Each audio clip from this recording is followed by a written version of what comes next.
दुश्मन से लोहा लेने की जिसने मन में ठानी थी, गरज पड़ी जो बीहड़ में वह बंदूक पुरानी थी। नमस्कार, जय भीम। मैं मंजीत सिंह राय एक बार फिर हाजिर हूँ एक और नॉलेजफुल वीडियो के साथ। ज़िंदगी की गाड़ी हमें कब किस मोड़ पर लाकर खड़ा कर दे या कोई नहीं जानता। ऐसा ही कुछ ज़िंदगी ने फूलन देवी के साथ किया था। बैंडिट क्वीन के नाम से मशहूर फूलन देवी किसी ज़माने में डर का दूसरा नाम हुआ करती थी। गैंगरेप, अत्याचार और फिर डाकू से सांसद बनी फूलन देवी की स्टोरी किसी के भी रोंगटे खड़े कर सकती है। यूँ तो दलित व वंचित वर्गों पर हमेशा से अत्याचार होते आए हैं, लेकिन जब कभी सवर्ण या किसी संपन्न व्यक्ति पर आफत आती है तो कैसे वह मुद्दा राष्ट्रीय स्तर का बन जाता है। फूलन की स्टोरी में यह अंतर भी आपको साफ साफ नजर आएगा। फूलन देवी अपने जीवन में हुई एक घटना के कारण बहुत ही मशहूर हो गई थी। इतना ही नहीं, वह अपनी मृत्यु के लगभग 22 साल बाद भी यूपी की राजनीति में कहीं ना कहीं सक्रिय रहती हैं। उनके जीवन पर बनी फिल्म बैंडिट क्वीन ने लोगों के दिलों दिमाग पर गहरा असर छोड़ा था। आइए क्रमवार फूलन देवी के जीवन पर चर्चा करते हैं। फूलन देवी का जन्म वर्ष 1963 में उत्तर प्रदेश के जालौन जिले में गोरहा नामक गांव में हुआ था। मल्लाह परिवार में जन्मी फूलन देवी बचपन से ही सख्त मिजाज थी। गरीबी के साये में बीते बचपन के बावजूद फूलन बहुत ही दबंग प्रवृत्ति की लड़की थी। फूलन के पिता देवी दीन के पास नदिहासे में कहीं 1 एकड़ ज़मीन थी। उसे भी उसके बड़े भाई ने हड़पने की कोशिश की तो दोनों पक्षों में लड़ाई हो गई। इसी दौरान फूलन देवी ने अपने चचेरे भाई के सिर पर ईंट मारकर हमला कर दिया, जिससे वह लहूलुहान हो गया। बेटी की इस हरकत ने देवी दीन को और चिंता में डाल दिया, जो पहले ही फूलन से नाखुश रहते थे। परिणाम स्वरूप उन्होंने महज 11 वर्ष की उम्र में फूलन की शादी 36 वर्ष के अधेड़ व्यक्ति के साथ तय कर दी और अंततः इस तरह फूलन कच्ची उम्र में ही लड़की होने और वो भी पिछड़ी जाति के होने के कारण सामाजिक भेदभाव का दंश झेल चुकी थी। शादी के बाद पति ने जबरदस्ती की, मारा पीटा, रेप किया और तरह तरह की यातनाएं और परेशानियां फूलन को उठानी पड़ी। बहुत जल्द ये सब फूलन के सब्र से बाहर हो गया और वह मायके के लिए भाग निकली। सोचा मायके में आकर अपने लोग कुछ मदद करेंगे, लेकिन कुछ लोग पहले से घात लगाए बैठे थे। मौका पाकर एक झूठे आरोप में उसके चचेरे भाई ने थाने भिजवा दिया और वहाँ पर पुलिसकर्मियों ने फूलन के साथ शारीरिक शोषण किया।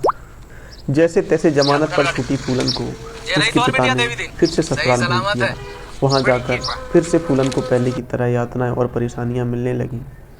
अब तक फूलन लगभग 18 वर्ष की हो चुकी थी और इस दौरान उसने मायके से लेकर ससुराल तक ठाकुरों द्वारा किए जा रहे कथित छोटी जातियों पर अत्याचार और अपमान को देखा था, समझा था।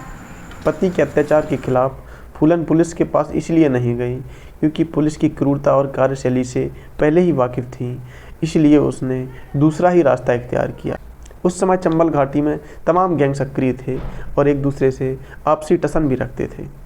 मशहूर डाकू विक्रम मल्लाह का मुखबिर, जो कि फूलन का दूर का रिश्तेदार था, उसकी सहायता से फूलन गैंग में शामिल हो गई। बीहड़ में उतरने के बाद भी फूलन का जीवन आसान नहीं हुआ। उसे कदम कदम पर परेशानियां उठानी पड़ी। गैंग के सरदार बाबू गुर्जर ने अपनी शारीरिक भूख मिटाने के लिए फूलन के करीब आने की कोशिश की। जब बात नहीं बनी तो उसने ज़बरदस्ती की। तभी विक्रम मल्लाह ने मौके पर ही सरदार को गोली मारकर ढेर कर दिया और इस तरह विक्रम मल्लाह गैंग के नए सरदार के रूप में स्वयं को स्थापित करने में सफल हुआ। वह पहला शख्स था जिसने फूलन की हेल्प की हो। इस घटना के बाद फूलन विक्रम मल्लाह को अपना हमसफर मानने लगी और विक्रम मल्लाह फूलन देवी को बीहड़ में सरवाइव करने के लिए ट्रेनिंग देने लगा। बागी होने के बाद सबसे पहले फूलन ने अपने पति से बदला लेने का प्लान बनाया और पूरे गैंग के साथ अपने ससुराल पहुंच गई। पति को बांधकर बाहर निकाला और चाकुओं से हमला कर दिया। उसको अधमरा करके वहीं पर छोड़ दिया।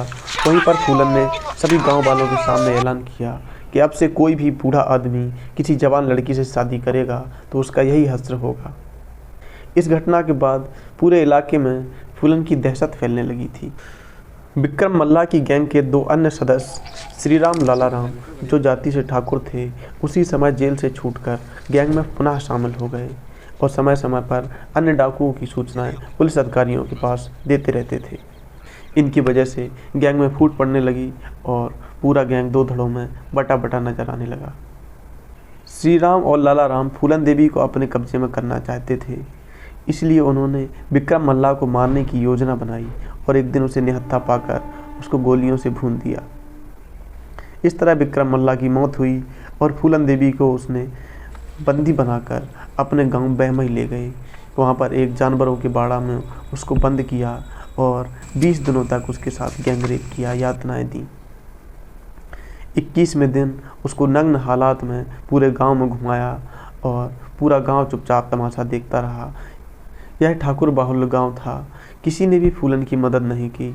सारा गांव चुपचाप तमाशा देखता रहा या तो उसकी खिल्ली उड़ाता रहा। इतने शोषण और जिल्लत को वह चुपचाप सह गई। शायद वह फौलाद की बनी हुई महिला थी। कुछ पुराने साथियों को फूलन के बारे में पता चला तो वह छुपते छुपाते बहमई गांव से फूलन को निकाल ले गए। यहाँ से छूटने के कुछ महीनों बाद फूलन ने डाकू मानसिंह की सहायता से अपने पुराने मल्ला साथियों को इकट्ठा किया और एक नया गैंग बनाया और खुद गैंग की सरदार बन गई। इसके बाद सिलसिला शुरू हुआ लूटपाट, डकैती, रंगदारी, फिरौती से पैसा वसूलने का और इन अन्य माध्यमों से वसूले हुए पैसे को जालौन, औरैया, इटावा, भिंड, मुरैना आदि क्षेत्र में गरीब जनता में उनकी लड़कियों की शादियों में गुप्त तरीके से पैसा पहुंचाया करती थी। इस वजह से क्षेत्र की जनता कहीं ना कहीं फूलन के सपोर्ट में रहा करती थी। धीरे धीरे समय बीतता चला गया और एक दिन वह भी आया जिसका फूलन को बेसब्री से इंतजार था। बदले की आग में जल रही फूलन को सूचना मिली कि उनके दुश्मन श्री राम, लाला राम बहमई गांव किसी शादी में पहुंचे हैं। उसने प्लान बनाया और अपने पूरे गैंग के साथ बहमई गांव पहुंच गई। शादी का माहौल था। गैंग के पहुंचते ही वहां पर अफरा तफरी मच गई। पूरे गांव को चारों ओर से घेर लिया गया और फूलन ने आदेश दिया गांव वालों को कि उसके दुश्मन श्री राम, लाला राम को उसके हवाले कर दिया जाए, नहीं तो गांव में बहुत ही नुकसान होगा। गांव वालों की तरफ से कोई भी हरकत ना होती दिखी तो फूलन ने आदेश दिया कि गांव के सभी मर्दों को पकड़कर बाहर निकालो। गैंग के सभी सदस्य एक एक करके गांव के सभी मर्दों को पकड़ कर बाहर लाए और उनको लाइन से खड़ा कर दिया। 22 लोगों की कतार में जब फूलन ने उसके दुश्मन श्री राम, लाला राम को नहीं पाया तो गुस्से से बौखला गई और उसने सभी को जान से मारने का आदेश दिया। सभी 22 लोगों पर गोलियों की बौछार कर दी गई। उनमें से 21 लोग मारे गए। बहमई कांड के बाद फूलन देवी बहुत ही मशहूर हो चुकी थी। इस नरसंहार ने पूरे देश में आक्रोश पैदा कर दिया। यहाँ तक कि उत्तर प्रदेश के तत्कालीन मुख्यमंत्री बीपी सिंह ने बहमई कांड के मद्देनज़र इस्तीफा दे दिया था। इसके बाद फूलन और उसके गैंग को पकड़ने के लिए एक विशाल पुलिस अभियान चलाया गया, जो कि उसको पकड़ने में विफल रहा क्योंकि उसको क्षेत्र की जनता का समर्थन प्राप्त था। बहमई कांड के बाद फूलन चंबल के बीहड़ों में छुपती रही। एक एक करके उसके तमाम साथी मारे गए या तो गिरफ्तार कर लिए गए, लेकिन अभी तक फूलन का पता नहीं चल सका था। फूलन को बैंडिट क्वीन कहा जाने लगा। मीडिया ने भी उसे एक निडर और अदम्य महिला के रूप में महिमा मंडित किया। बहमई कांड के लगभग 2 साल बीत चुके थे। इंदिरा गांधी सरकार ने फूलन के आत्मसमर्पण पर बातचीत करने के लिए फैसला लिया। अब तक फूलन का गिरोह काफ़ी छोटा और कमज़ोर हो चुका था, तो फूलन ने भी सोचा यह सही मौका है आत्मसमर्पण करने का। उसने अपनी कुछ शर्तों के साथ यूपी पुलिस की बजाय एमपी पुलिस के समक्ष समर्पण करने का फैसला लिया। मीडिया रिपोर्ट्स के मुताबिक एक निहत्थे पुलिस अधिकारी ने चंबल के बीहड़ में फूलन से मुलाकात की थी, जहां पर उसने कुछ शर्तें रखी थी, जिसमें यह वादा किया गया कि आत्मसमर्पण के बाद गिरोह के किसी भी सदस्य को मृत्युदंड नहीं दिया जाएगा और पुनर्वास के लिए जमीन का पट्टा दिया जाएगा। साथ ही इस तरह की कुछ अन्य शर्तें मंजूर कर ली गईं, जिसके बाद मध्य प्रदेश के भिंड में आत्मसमर्पण हेतु एक कार्यक्रम आयोजित किया गया, जिसमें मध्य प्रदेश के तत्कालीन मुख्यमंत्री अर्जुन सिंह एवं 300 पुलिसकर्मियों के साथ 10,000 लोगों के सामने फूलन देवी ने आत्मसमर्पण किया। मानसिंह मल्ला और गिरोह के अन्य सदस्यों के साथ फूलन ने गांधी और दुर्गा माता की प्रतिमा के सामने अपनी राइफल रखकर आत्मसमर्पण किया। डकैती और अपहरण के 30 मामलों सहित फूलन पर कुल 48 आपराधिक आरोप लगाए गए। मुकदमे के ट्रायल में देरी होने के कारण फूलन को 11 वर्ष जेल में रहना पड़ा।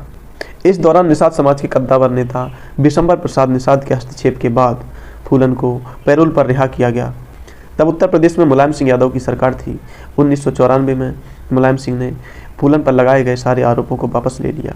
इस कदम से पूरे भारत में एक नई बहस छिड़ गई। जब जेल में 11 साल बीत चुके थे, इस दौरान तमाम दलित समुदाय फूलन के समर्थन में एकजुट हो रहे थे। मौके की नजाकत को देखते हुए मुलायम सरकार ने फूलन देवी को रिहा करवाया। जेल से रिहाई के बाद फूलन ने बौद्ध धर्म में धर्मांतरण कर लिया था। वर्ष 1996 में हुए लोकसभा आम चुनाव में सपा के सिंबल से मिर्जापुर लोकसभा सीट से चुनाव जीता और संसद तक पहुंची।